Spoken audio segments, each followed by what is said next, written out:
اور ماں باپ کے ساتھ بھلائی کرتے ہو۔ اگر ان میں سے ایک یا دونوں تمہارے سامنے بڑھاپے کو پہنچ جائیں تو ان کو اف تک نہ کہنا اور نہ انہیں جھڑکنا، اور ان سے بات ادب کے ساتھ کرنا، اور عجز و نیاز سے ان کے آگے جھکے رہو اور ان کے حق میں دعا کرو کہ اے پروردگار، جیسا انہوں نے مجھے بچپن میں شفقت سے پرورش کیا ہے تو بھی ان کے حال پر رحمت فرما۔ جو کچھ تمہارے دلوں میں ہے تمہارا پروردگار اس سے بخوبی واقف ہے۔ اگر تم نیک ہوگے تو وہ رجوع لانے والوں کو بخش دینے والا ہے۔ اور رشتہ داروں اور محتاجوں اور مسافروں کو ان کا حق ادا کرو، اور فضول خرچی سے مال نہ اڑاؤ کہ فضول خرچی کرنے والے تو شیطان کے بھائی ہیں، اور شیطان اپنے پروردگار کی نعمتوں کا کفران کرنے والا یعنی ناشکرا ہے۔ اور اگر تم اپنے پروردگار کی رحمت یعنی فراخ دستی کے انتظار میں جس کی تمہیں امید ہو ان مستحقین کی طرف توجہ نہ کر سکو تو ان سے نرمی سے بات کہہ دیا کرو، اور اپنے ہاتھ کو نہ تو گردن سے بندھا ہوا یعنی بہت تنگ کر لو کہ کسی کو کچھ دو ہی نہیں، اور نہ بالکل کھول ہی دو کہ سبھی کچھ دے ڈالو، اور انجام یہ ہو کہ ملامت زدہ اور حسرت زدہ ہو کر بیٹھ جاؤ۔ بے شک تمہارا پروردگار جس کی روزی چاہتا ہے فراخ کر دیتا ہے، اور جس کی روزی چاہتا ہے تنگ کر دیتا ہے۔ وہ اپنے بندوں سے خبردار ہے اور ان کو دیکھ رہا ہے۔ اور اپنی اولاد کو مفلسی کے خوف سے قتل نہ کرنا، کیونکہ ان کو اور تم کو ہم ہی رزق دیتے ہیں۔ کچھ شک نہیں کہ ان کا مار ڈالنا بڑا سخت گناہ ہے، اور زنا کے پاس بھی نہ جانا کہ وہ بے حیائی ہے اور بری راہ ہے۔ اور جس جاندار کا مارنا اللہ نے حرام کیا ہے اسے قتل نہ کرنا مگر جائز طور پر یعنی بفتوائے شریعت۔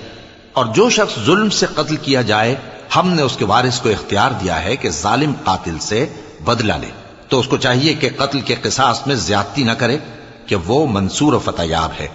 اور یتیم کے مال کے پاس بھی نہ پھٹکنا مگر ایسے طریق سے کہ بہت بہتر ہو، یہاں تک کہ وہ جوانی کو پہنچ جائے۔ اور عہد کو پورا کرو کہ عہد کے بارے میں ضرور پرسش ہوگی، اور جب کوئی چیز ناپ کر دینے لگو تو پیمانہ پورا بھرا کرو، اور جب تول کر دو تو ترازو سیدھی رکھ کر تولا کرو۔ یہ بہت اچھی بات اور انجام کے لحاظ سے بھی بہت بہتر ہے۔ اور اے بندے، جس چیز کا تجھے علم نہیں اس کے پیچھے نہ پڑ کہ کان اور آنکھ اور دل ان سب اعضاء کے بارے میں ضرور باز پرس ہوگی۔ اور زمین پر اکڑ کر اور تن کر مت چل کہ تو زمین کو پھاڑ تو نہیں ڈالے گا اور نہ لمبا ہو کر پہاڑوں کی چوٹی تک پہنچ جائے گا۔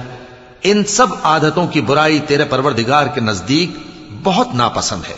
اے پیغمبر، یہ ان ہدایتوں میں سے ہیں جو اللہ نے حکمت کی باتیں تمہاری طرف وحی کی ہیں، اور اللہ کے ساتھ کوئی اور معبود نہ بنانا کہ ایسا کرنے سے ملامت زدہ اور راندہ درگاہ بنا کر جہنم میں ڈال دیے جاؤ گے۔ مشرکو، کیا تمہارے پروردگار نے تم کو تو لڑکے دیے اور اپنے لیے فرشتوں کو بیٹیاں بنایا؟ کچھ شک نہیں کہ یہ تم بڑی نامعقول بات کہتے ہو، اور ہم نے اس قرآن میں طرح طرح کی باتیں بیان کی ہیں تاکہ لوگ نصیحت حاصل کریں، مگر وہ اس سے اور بدک جاتی ہیں۔ کہہ دو کہ اگر اللہ کے ساتھ اور معبود ہوتے جیسا کہ یہ کہتے ہیں تو وہ ضرور عرش والے کی طرف لڑنے بھیڑنے کے لیے رستہ نکالتے۔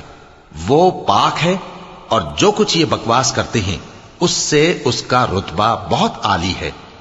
ساتوں آسمان اور زمین اور جو لوگ ان میں ہیں سب اسی کی تسبیح کرتے ہیں، اور مخلوقات میں سے کوئی چیز نہیں مگر اس کی تعریف کے ساتھ تسبیح کرتی ہے، لیکن تم ان کی تسبیح کو نہیں سمجھتے۔ بے شک وہ بردبار ہے، غفار ہے۔ اور اے نبی، جب تم قرآن پڑھا کرتے ہو تو ہم تم میں اور ان لوگوں میں جو آخرت پر ایمان نہیں رکھتے چھپا ہوا پردہ یعنی حجاب ڈال دیتے ہیں، اور ان کے دلوں پر بھی پردے ڈال دیتے ہیں کہ اسے سمجھ نہ سکیں، اور ان کے کانوں میں ثقل پیدا کر دیتے ہیں۔ اور جب تم قرآن میں اپنے پروردگار یکتا کا ذکر کرتے ہو تو وہ لوگ بدک جاتے ہیں اور پیٹ پھیر کر چل دیتے ہیں۔